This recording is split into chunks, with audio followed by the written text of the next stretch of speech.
भव्य संगीत में श्री राम कथा का आयोजन। ग्राम भारतीय शिक्षा समिति मध्य भारत प्रांत भोपाल का गरिमामयी आयोजन। आनंद तीर्थ शिक्षा प्रकल्प माता वेदरी शाहपुरा भोपाल में दिनांक 24 फरवरी शनिवार से 28 फरवरी बुधवार तक। समय दोपहर 2 बजे से शाम 5 बजे तक। परम पूज्य श्याम स्वरूप जी के मुखारविंद से कथा वाचन किया जाएगा। धर्म प्रेमियों कथा में पधार कर धर्म का लाभ उठाएं। भोपाल से MG सरवर की रिपोर्ट। 24 तारीख से 24 फरवरी से दोपहर 2 बजे से और सायं 5 बजे तक ये जो कथा है, इसका जो शीर्षक है समर्थ शिशु श्री राम कथा। समर्थ शिशु श्री राम कथा एक विशेष शीर्षक के जरिए हमने इस प्रकार का जो प्रवचनकार है पंडित श्याम स्वरूप जी मनावत, वो इस पर पहले दिन का जो प्रवचन है वो ये है कि सब लोग चाहते हैं कि हमारे यहाँ राम का जन्म हो, राम जैसे पुत्र का जन्म हो, शिवाजी जैसे पुत्र का जन्म हो और महाराणा प्रताप जैसे शिवाजी पुत्र का जन्म हो। यह तभी संभव है कि वह माँ कौशल्या हो, पिता दशरथ हो और माँ जीजाबाई हो, तब इस प्रकार के शिवाजी को जन्म दिया जा सकता है। तो 9 दंपत्ति जिनके घर भावी संतान को जन्म देने की आकांक्षा है, वे सब महिलाएं प्रथम 2 दिन इस कथा को सुनने श्रवण आएंगी। तो उनके लिए कथाकार जो है, उनका कंटेंट जो है वो ये है कि वास्तव में हमको रहनी कैसे रहना है, अपने जीवन में कैसा हम तप और साधना के साथ रहें कि हम ऐसी दिव्य संतानों को जन्म दे सकें। और इसी प्रकार से अगले 2 दिन जो कथा रहेगी, जो गर्भवती महिलाएं हैं, अर्थात हम किसी कोख से जन्म लिया हमने, हर माँ अपने बच्चे को अच्छा चाहती है, चाहे वह बच्चा कैसा भी हो। कोख में संपूर्ण समाज पलता है, उसके मनोमय कोष का विकास होता है, उसके प्राणमय कोष का विकास होता है और बच्चे के विज्ञानमय कोष का विकास होता है। इस प्रकार से गर्भ में ही वह बच्चा संपूर्ण व्यक्तित्व को भरण करता है और वह उसका विकास भी होता है। और मनोविज्ञान तो ये कहता है कि 75% व्यक्तित्व का विकास गर्भ में ही हो जाता है। तो इस प्रकार से 2 दिन की कथा भगवान श्री रामचंद्र जी की कथा को लेते हुए, उन प्रकरणों को लेते हुए, और इस प्रकार से कथा 2 दिन की कथा होगी।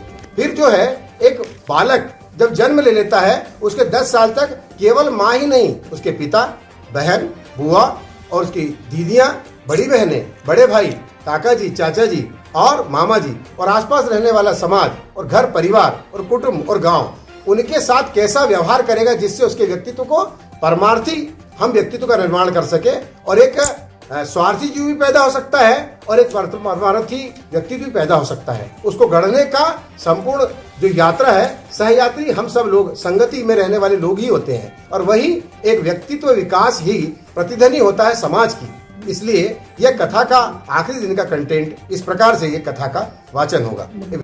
समस्त पत्रकार बंधुओं का मैं हृदय से अभिनंदन करता हूँ।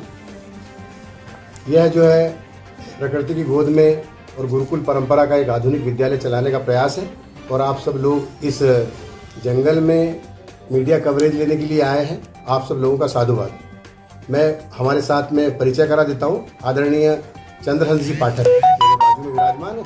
आप जो हैं पूर्णकालिक कार्यकर्ता हैं विद्या भारती के और लगभग 20-22 साल हो गए हैं विद्या भारती में कार्य करते हुए आचार्य, प्रधान आचार्य, प्राचार्य, विभाग समन्वयक और वर्तमान में आप जो है विद्या भारती की जो ग्रामीण क्षेत्र की शिक्षा है उसके मध्य भारत प्रांत के और प्रांत प्रमुख इस नाते हमारे बीच का मार्गदर्शन करते हैं। और दूसरा परिचय है आदरणीय भगवत जी सहाय। आप व्यवसायी हैं और उदासीन अखाड़े संप्रदाय से संबंधित है और आप धार्मिक आस्थावान समाज सेवी कार्यकर्ता हैं और हमारी इस जो समर्थ शिशु श्री राम कथा है उसके आप सम्मानीय यजमान इस नाते हमारे बीच में। आदरणीय गौरी शंकर जी पचौरी, यही पास के रहने वाले हैं और पूर्व सरपंच हैं, सामाजिक कार्यकर्ता हैं और हमारा जो यजमान समूह है और दोनों वक्त की जो भगवान की पूजा पाठ और आरती होगी इसमें उसका प्रतिनिधित्व कर रहे हैं और कलश यात्रा जो निकलेगी उसका भी प्रतिनिधित्व कर रहे हैं।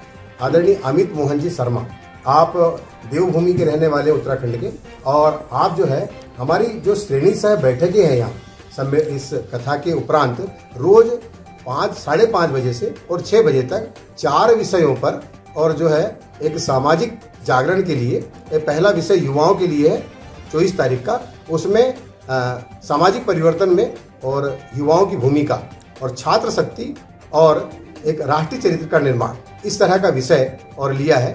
ठीक दूसरे दिन 25 तारीख को और यहाँ पर शिक्षकों की बैठक है और शिक्षकों की भूमिका राष्ट्र निर्माण में सामाजिक परिवर्तन में क्या हो सकती है, उस तरह का विषय लिया है।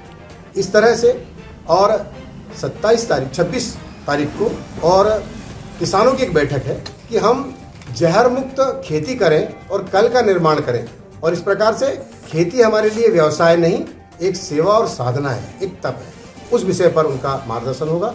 और 27 तारीख को यहाँ पर जो किशोर वय की जो बहनें हैं जो आसपास हैं, ऐसी लगभग 20 वर्ष से और 30 वर्ष की आयु की बहनें इकट्ठे होंगी।